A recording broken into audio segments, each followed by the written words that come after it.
PERT ya. Apa itu PERT? PERT itu adalah, nggak tahu, tapi gambarannya seperti ini. Perusahaan mungkin nanti akan menghadapi situasi di mana dia menghadapi proyek yang rumit ya kan. Ada proyek yang rumit, terus banyak aktivitas melibatkan investasi dengan risiko yang besar. Nah, ini mau nggak mau mereka harus melakukan analisis hubungan antar aktivitas agar proyeknya diselesaikan dengan efisien. Oke, bisa jadi nanti aktivitasnya banyak dan saling terkait. A itu harus didahului B, B itu harus didahului C, begitu seterusnya. Jadi harus ada aktivitas pendahulu lanjutan. Kalau nggak dikerjakan secara sistematis di analisis hubungannya, nanti mengerjakannya asal kerjain doang nggak selesai-selesai.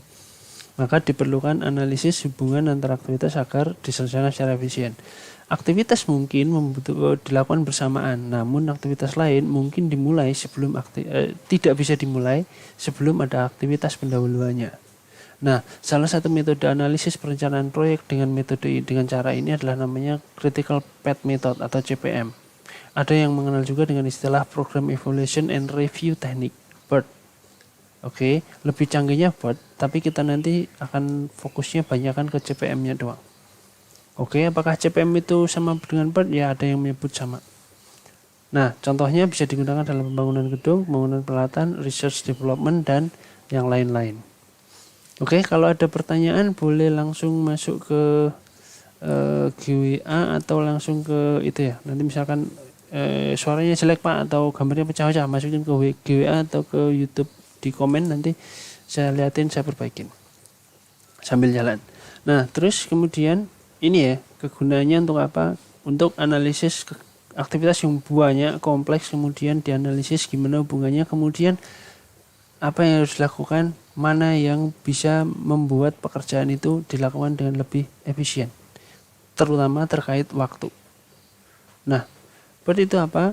Program probabilitas hubungan antara beberapa aktivitas. Oke, probability. Ada probabilitas di situ. Kemudian digunakan menghitung durasi waktu terlama dalam menyelesaikan proyek. Oke, waktu terlama untuk menyelesaikan proyek itu berapa lama? Kemudian berdasarkan waktu yang dibutuhkan untuk urutan kegiatan terpanjang. Oke, kegiatan atau aktivitas terpanjang. Jadi ada aktivitas. Nah, itu paling lama mereka harus selesainya kapan? Nah, beberapa istilah dalam PERT. Oke, ini gambaran umumnya dulu. Kita masuk beberapa istilahnya sebelum saya masukin ilustrasi. Nih, ada namanya aktivitas, ada event, ada time, ada earliest, latest, select time. Ini dasarnya doang. Oke, tapi ini aja cukup untuk bisa melakukan analisis. Nah, apa itu aktivitas? Activity adalah, kalau charter bilangnya, sumber daya yang diperlukan berpindah dari satu event ke event yang lain. Ada juga yang mengatakan aktivitas adalah kegiatan yang menggunakan sumber daya yang memiliki awalan dan memiliki akhiran. Ada awalan, ada akhiran, itulah aktivitas. Contohnya apa? Kegiatan memasang meja dapur. Memasang meja dapur ada awalnya yang jelas, waktu yang jelas kapan memulai dan kapan selesai pemasangan tersebut. Oke, satu aktivitas kadang bisa dilakukan bersamaan dengan aktivitas yang lain. Seperti memasang meja dapur dilakukan bersamaan dengan memasang toilet. Tapi aktivitas mungkin harus menunggu aktivitas lain selesai sebelum bisa dimulai. Contoh, masang toilet baru bisa dilakukan setelah masang pipa pembuangan. Nggak mungkin dong masang toiletnya duluan, pipanya belakangan, lu mau sodet lagi, kan nggak mungkin. Jadi pipanya duluan baru toiletnya. Artinya toilet baru bisa dimulai kalau pipanya sudah selesai. Tapi ada juga yang masang meja dapur sama masang toilet mau bareng juga bisa, mau nggak harus tunggu-tungguan. Lalu berikutnya ada namanya event. Event adalah pencapaian spesifik pada waktu tertentu dalam waktu tertentu. Saat tertentu, waktu tertentu, titik waktu. Ada yang mengatakan satu titik waktu yang menandakan penyelesaian aktivitas dan awal dari aktivitas yang lain. Contoh deh, apa sih maksudnya? Aktivitas ditulisnya seperti ini. Ini tuh event. Ini itu aktivitas. Oke, aktivitas ditulisnya panah. Artinya dari event A ke event B. Oke, event itu apa? Event adalah waktu menandakan penyelesaian aktivitas. Jadi kalau event B itu berarti menandakan selesainya aktivitas A, B. A menandakan mulainya aktivitas A, B. Oke. Misalkan dari sini C ke B, event B adalah event di mana A, B selesai dan AC selesai. Titik di mana A, B selesai dan AC selesai, itulah event. Oke. Nah, lalu ada juga yang menuliskan model begini. Kita hapus dulu berantakannya. Model 1, 2. Event 1, event 2 A. A adalah aktivitas A, itu berarti dari event 1 ke event kedua. Oke, bisa juga dituliskan A sebagai anak panah ini sebagai A. Kemudian waktu penyelesaian aktivitas ditulis di atas ini. Time expected-nya adalah 3. Waktunya ditulis di atas garis. Oke, ini cara penulisannya. Jadi aktivitas adalah garisnya, event adalah not-notnya. Oke, event adalah not-notnya. Nah, berikutnya, event merupakan titik mula, titik selesai. Artinya, event F adalah menandakan selesainya DF dan aktivitas EF. Nah, sekarang masuk ke waktu. Dalam ada istilahnya probabilitas. Probabilitas itu pasti ada namanya kemungkinan. Kemungkinan itu ada yang kita anggap sesuatu yang optimis, kemungkinan besar terjadi, most likely pesimis. Dalam hal waktu, maka optimis waktu paling cepat, most likely waktu rata-rata atau moderatnya gimana, waktu pesimis inilah waktu paling lambat. Nah, expected time adalah hasil perhitungan dari ketiga waktu tersebut, yang mana expected time itu sebenarnya adalah waktu rata-rata yang dibutuhkan dari satu aktivitas, dari suatu aktivitas jika diulangi dalam jumlah yang besar. Misalkan kita melakukan aktivitas yang sama berulang terus, kemudian dalam jumlah yang sering sekali, maka waktunya kita bisa merumuskan akhirnya. Waktunya adalah segitu. Nah, waktu itu dirumuskan dengan seperti ini, yaitu TO plus 4TM ditambah TP dibagi 6. Ini adalah rumus time expected time. Nah, apa kemudian dengan slack time, earliest time, latest time, dan slack time? Earliest time adalah waktu paling awal dapat dimulai karena hubungan dengan aktivitas yang tertunda. Kapan paling awal dia bisa mulai? Latest time adalah waktu paling lambat dapat dimulai tanpa menunda penyelesaian. Slack time, selisih antara earliest sama latest. Ini agak bingung tapi kita lihat contoh deh. Penulisannya seperti ini, latest di bawah event di kanan, earliest di kiri event, slack time di bawahnya. Kita masuk ilustrasi ya. Ilustrasinya seperti ini. Untuk menyelesaikan proyek dibutuhkan 7 event. Ada 7 event, ada 7 titik. Kemudian event dimulai dari A, berakhir dari G. Rangkaian aktivitas dari mulai dan waktu dalam minggu setiap event adalah sebagai berikut. Artinya AB adalah aktivitas. Aktivitas AB membutuhkan time optimisnya 1, time moderatnya 3, time pesimisnya 5. AC datanya seperti ini. Nah, berapa ini? Pertama yang kita lakukan adalah menghitung TE, expected time. Expected time-nya berapa? Ya ini tadi, 4 kali. Ini ya, berarti 4 kali 1 tambah 12, 13 tambah 5. 13 tambah 5, 18 bagi 6, 3 saudara-saudara. Kalau ini 3 ditambah 4 kali 5, 20, 23 ditambah 7 berarti 30 dibagi 6, 5. 30 dibagi 6, kok salah ya? 4 kali 5 20. 20 tambah 10 30. 30 dibagi 6. Oh, salah ini. Tahu deh nih. Ya, nanti dilihat lagi. Tapi bener ah. Ya, coba kita lihat charter ya. Waduh, ini buka buku charter. Harusnya bener sih. Atau saya salah ngitung. Udah lapar kali ya. Bener kok. TO 4TM TP. TO 4TM TP. Oke. Berarti saya yang lapar nih. 4 tambah ini 20, 30, 35. Oh iya, kan bukan 7. 7 kan TP-nya cuy. Ngapain gue ngotak-atik TP? Lah, ngapain juga begitu? Kan jawabannya ada. Nih, ya kan. 3, 2, 5, 4, 4, 7, 7, 8, 7. Nggak percaya? Ya lo hitung lah. Ini 4 kali 8, 32, 32 tambah 5, 37, 37 tambah 14, 37 tambah 14 sama dengan 60. 51 dibagi 6. Aduh, pusing gue. Hitung sendiri ya. Pokoknya ada di situ dah ya. Pusing sendiri saya ya. TE-nya tentukan dulu. Oke, habis TE-nya ditentukan. Kemudian, nah baru nih dibikin. Kok udah jadi begitu, Pak? Bikinnya gimana? Bikin aja yuk. Mungkin sebelum saya lapar ya. Tapi udah pada lapar semua ini pasti. Emang puasa beratnya ketika jam-jam segini. Karena biasanya jam-jam segini, aduh, ada ngopi lah, ada pizza, godaan kawan, jangan terlena ya kan. Oke, caranya gimana sih? TE udah tentukan. Kemudian yang kedua kita gambar. Dari A sampai G kan, tadi dibilangnya G. Udah, A dulu deh, A, B. Ya bikin aja A, B. Berapa? 3. A, C. AC berapa? 2. Ya, 2. Aduh. A, D. AD berapa?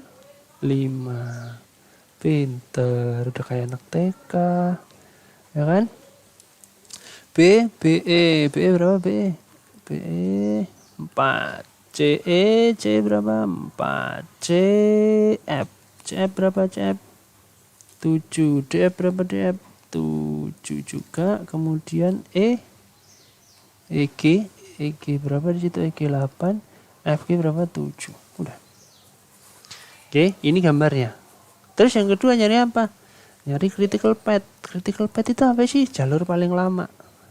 Kenapa kita mesti nyari jalur paling lama? Jalur paling lama itu kan sebenarnya ya jalur rangkaian kegiatan yang membutuhkan waktu paling lama. Oke.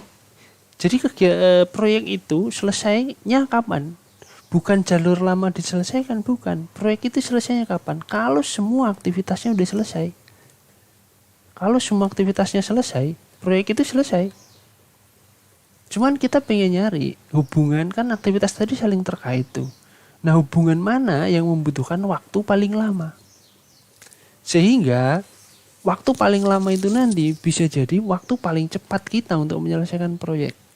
Kalau mau molor-molorin proyek mah gampang. Harusnya ini selesai 7 minggu, kita bikin jadi 20 minggu, bisa aja. Ya kan? Tapi kan kita pengen cepat. Kita pengen ini jadi dari 7 kita turunkan jadi 5 atau jadi 2. Bisa. Tapi mungkin proyeknya nggak akan ngaruh. Karena ini nggak berada di critical path, bisa jadi. Maka dari itu kita cari dulu. Critical path-nya itu di mana? Yaitu rangkaian kegiatan itu yang mana rangkaian kegiatan yang membutuhkan waktu paling lama. Kita cari A, B, E, G. A, B, E, G. Berapa tuh? 4 tambah 4 tambah 8. Berarti 15 ya kan? A, C, E, G. A, C, E, G berarti 2, 4, 8. 2, 4, 8. Berapa tuh? 14 ya kan? Kemudian A, C, F, D masih ada nih. A, C, F, G berapa tuh? 2, 7, 7. 14 tambah 2 16 ya kan. Kemudian A, D, F, G. 5 tambah 7 tambah 7 19. Nah, yang paling lama yang mana? 19. Artinya kalau sini kita otak-atik nih, dari 4 cuma jadi seminggu aja selesai nih, seminggu selesai, kita percepat. Ya ini nanti tetap selesainya 19. Dia kan soalnya rangkaian aktivitas ini butuh 19 minggu. Atau ini nih, ini kita kerjain dalam waktu 20 minggu itu. Ya berarti nanti waktu pengerjaannya selesai kapan? Ya ini nggak akan jadi kritikal lagi karena di sini udah 20, berarti 3 tambah 20 tambah 8, berarti 31 minggu baru selesai. Oke, jadi critical path itu adalah itu, rangkaian kegiatan paling lama. Karena mau nggak mau kita akan mengerjakan semua kegiatan dan kegiatan itu saling terkait, maka kita cari kegiatan yang saling terkait dan membutuhkan waktu paling lama untuk penyelesaiannya. Oke, bagaimana selanjutnya? Kita lihat di sini, di slide ini udah dibilang, oke, 15, 14, 16, oke, 19. Jadi critical path-nya adalah 19 minggu, jalur merah. Oke. Setelah itu, bagaimana dengan earliest time? Earliest time itu apa?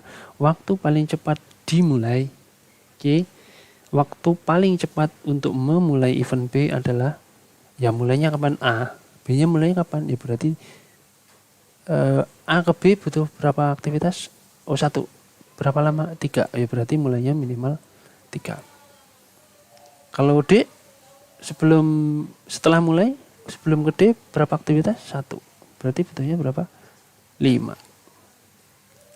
Nah, bagaimana kalau E? Kalau E sebelum ke E aktivitasnya adalah A, B sama BE. Berapa nih? 3 tambah 4 7. Ini sama ini 6. Nah, paling lambat dia mulai kapan? Kenapa saya jawab 7?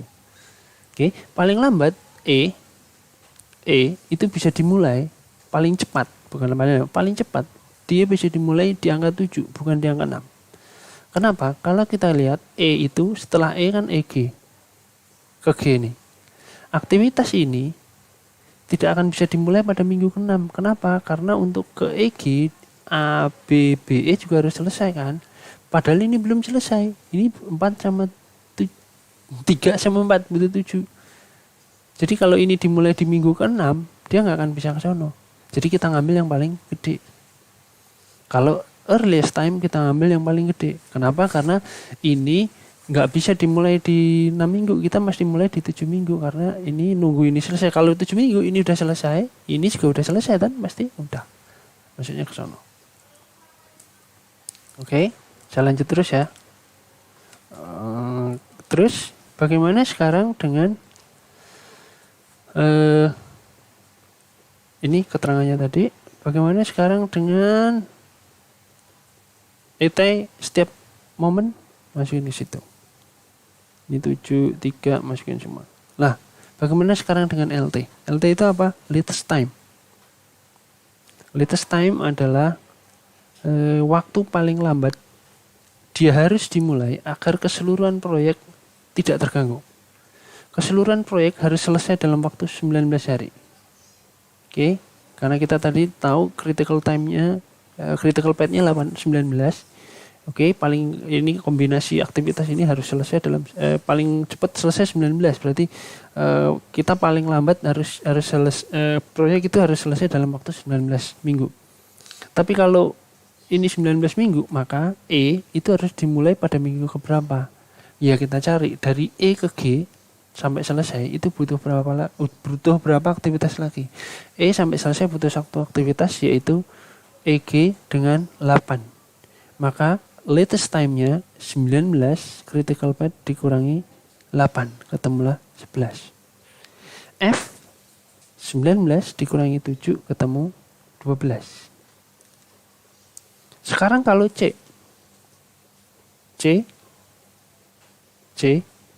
latest time-nya berapa? Kalau D gampang ya. Kalau C latest time-nya berapa? Ini 19 kan. Latest time kita ngitungnya mundur. Ini 19 untuk sampai ke C dia butuh berapa? Dia ada berapa aktivitas? Ada 2. T 8 sama 4. 19 kurangi 8 kurangi 4 ketemunya 11 kurangi 4 ketemunya 7. Dari C juga bisa lewat sini. Kita tarik mundur juga. 19 harus ada 7 lagi. Berarti sini nilainya 5. Mana yang diambil, 7 atau 5? Ketika latest time kita nggak bisa ngambil 7. Kenapa? Kalau ini kita mulai di minggu ke-7, latest time berarti kan waktu terakhirnya dimulai harus itu. Kita mulai di minggu ke-7, maka nanti jatuhnya proyek jadi berapa? Oke, kalau ini minggu ke-7, ini tetap selesai 19 ketika lewat sini. Tapi ketika lewat sini, 7 tambah 7 tambah 7, 21. Molor proyeknya. Jadi kita ambil yang 5. Kalau ini 5 tambah 7 tambah 7, 19. 5 tambah 4 tambah 8, cuman ada 17. Jadi masih bisa sesuai dengan critical time yang kita inginkan. Oke. Nah, dengan cara yang sama, D juga bisa ditahui, yang lain juga bisa dimasukin. Oke, select time. Select time itu apa? Select time itu selisih antara ini. Oke, select time. Artinya ditambahkan ke aktivitas tanpa meningkatkan waktu critical path-nya. Terus tadi itu critical path bisa dikombinasikan dengan cost. Mabuk loh. Ditambahin cost lah. Ada biayanya. Jadi ini ada ketika di tengah jalan kita bisa tambahin expected-nya kita tulis. Tapi ketika sudah berjalan maka kita cari actual-nya berapa. Misalkan AB expected-nya 3, actual-nya 3,5. Molor nih, setengah minggu. Tapi biayanya lebih murah. Oke, mungkin masih bisa ditolerir. Yang ini pas banget nih. Oke, sesuai rencana. Yang ini, nah ini parah nih. Udah waktunya molor. Expected time-nya 5, aktualnya 7. Udah molor 2 minggu. Biayanya molor 5 lagi. Ada apa? Ini kan pertanyaan nih. Nah, salah satu gunanya critical path adalah ini. Untuk melihat mana-mana aktivitas-aktivitas mana yang membutuhkan penanganan lebih, artinya dia melewati dari perencanaan atau anggaran yang awal. Oke, kalau sudah begini tindakannya bisa dilihat lebih lanjut lagi. Apakah ini kita evaluasi manajer yang terkait di sini, ataukah ada hal-hal yang lain yang mempengaruhi kenapa anggarannya lebih kecil dibandingkan dengan aktualnya membengkak, waktunya juga molor. Nah, itu kegunaan expected critical path method ketika merencanakan proyek dan mengelola proyek. Kemudian masih ada lagi dengan istilah satu lagi namanya crash time. Di suatu waktu kita mungkin ketika tadi di sini aktualnya adalah 7, maka mau nggak mau itu proyek pasti selesainya paling cepat 21. Karena ini udah aktual. Kenapa 7 ditambah 7 ditambah 7, 21. Kecuali kita lakukan yang namanya crash time. Crash time itu apa? Crash time itu kita tambahkan biayanya dalam aktivitas ini untuk mempercepat pelaksanaan aktivitas. Misalkan kita tetap pengen di sini selesai 19 minggu, ya kita tinggal tambahkan di aktivitas ini. Gimana ini masih bisa dicepetin nggak? Oke, bisa bos, cepetin jadi 5 minggu, tapi kita mesti nambah tenaga kerja. Ya nggak apa-apa, kita tambahin tenaga kerja, ini butuh cost. Jadi crash time adalah kita mempercepat penyelesaian aktivitas. Kita percepat penyelesaian aktivitas, tapi kita menambah cost ke dalam proyek. Nah, hitungannya nanti silahkan apakah ini akan lebih menguntungkan ditambah cost atau enggak, apakah harus begitu atau enggak, tapi ada aktivitas yang bisa di crash time, ada juga aktivitas yang udah enggak bisa lagi di crash time. Jadi dalam merencanakan proyek kita mesti melihat semua hal itu. Oke, chapter ini saya rasa bicaranya cukup sampai di sini doang. Secara intinya teman-teman nanti bisa dilihat di 16.8 sama 16.9. Capek udah azan belum berhenti. Saya stop streaming yuk.